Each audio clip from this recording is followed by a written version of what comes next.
আসসালামু আলাইকুম গাইস, ধরলা নাকি বড় সড়ো আকারের একটা মেলা হইতাছে। তাই বন্ধু বান্ধবরা মিলে ভাবলাম ধরলা মেলা থেকে ঘুরে কিছু খেয়ে দিয়ে আসি। তাই প্রতিটা বাইকে 150 টাকার মতো তেল ভরে ধরলার উদ্দেশ্যে রওনা করি। মানিকগঞ্জ থেকে ধরলা পাই 30 থেকে 32 কিলোর মতো। আর আমরা সন্ধ্যা 5টা 10 বা 15-র দিকে মানিকগঞ্জ থেকে বের হই। আমাদের ধরলা যেতে প্রায় 35 থেকে 40 মিনিটের মতো সময় লাগবে। আমাদের রাইডার তো প্রতিটা নেক্সট লেভেলের রাইডার, 1 মিনিটে 1 কিলো করে পার করে। আর আমার কাছে সিঙ্গার রোডটা পার্সোনালি অনেক বেশি পরিমাণে ভালো লাগে। রাস্তায় কোনো ভাঙাচোরা নেই, বাইক চালিয়ে অনেক মজা। আমরা কোনো জায়গায় যাওয়ার উদ্দেশ্যে রওনা করলে মাঝপথে 3 থেকে 4 বারের মতো ব্রেক দিই। আমাদের 2 বার ব্রেক দেওয়ার কারণে ধরলা পৌঁছাতে সন্ধ্যা হয়ে গিয়েছে, তাতে কোনো সমস্যা নেই, মেলা রাত্রেই বেশি মজা। ধরলা বাজারে পৌঁছানোর পর আমরা মানুষকে জিজ্ঞেস করছিলাম যে মেলাটা কোন দিকে। তারপর কেউ কেউ বলে যে ধরলা বাজারের ভিতর দিয়ে গেলে কই জানি একটা মেলা আছে। ধরলা বাজারের ভিতর দিয়ে যাওয়ার পর আবার কিছু মানুষের কাছে জিজ্ঞেস করলাম, দেন তারা বললো মেলা নাকি নাই, মেলা নাকি এর আগেই শেষ হয়ে গিয়েছে। এটা শোনার পর একদম মাথা গরম হয়ে যায়। এরপর আর কি করব, সবাইকে বললাম যাই ধরলা ব্রিজে যে আড্ডা দিই। ভাই বিশ্বাস করেন, এত পরিমাণে খারাপ লাগছিল।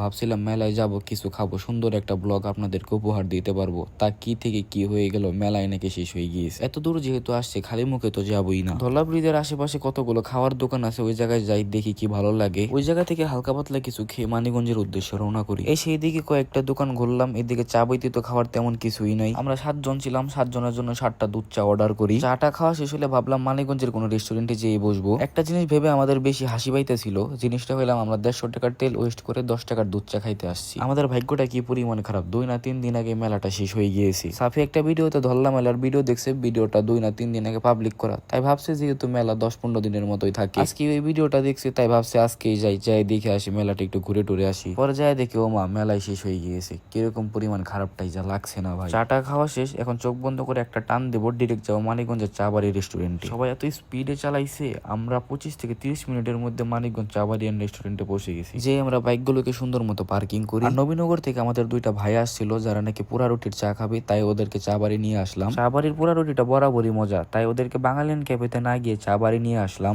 ওদের খাওয়া দাওয়া শেষ হলে আর অল্প কিছুক্ষণ আড্ডা দিয়ে ডিরেক্ট বাসার উদ্দেশ্যে রওনা করবো। আর আজকের আমার ব্লগ মনে হয় আমার ইতিহাসে সবচেয়ে ফালতু ব্লগ হবে, কারণ প্ল্যান অনুযায়ী কোনো কিছুই হয় নাই, সবকিছু আবুল তাবুল হয়ে গিয়েছে। আর আমি জানি আজকের ব্লগটা ভালো হয় নাই, নেক্সট বেটার ব্লগ দেওয়ার ট্রাই করবো ইনশাল্লাহ। আজকের ব্লগটা এই পর্যন্তই। যদি ব্লগটা ভালো লাগে পেজে লাইক দিয়ে আমাদের পাশে থাকবেন। ধন্যবাদ।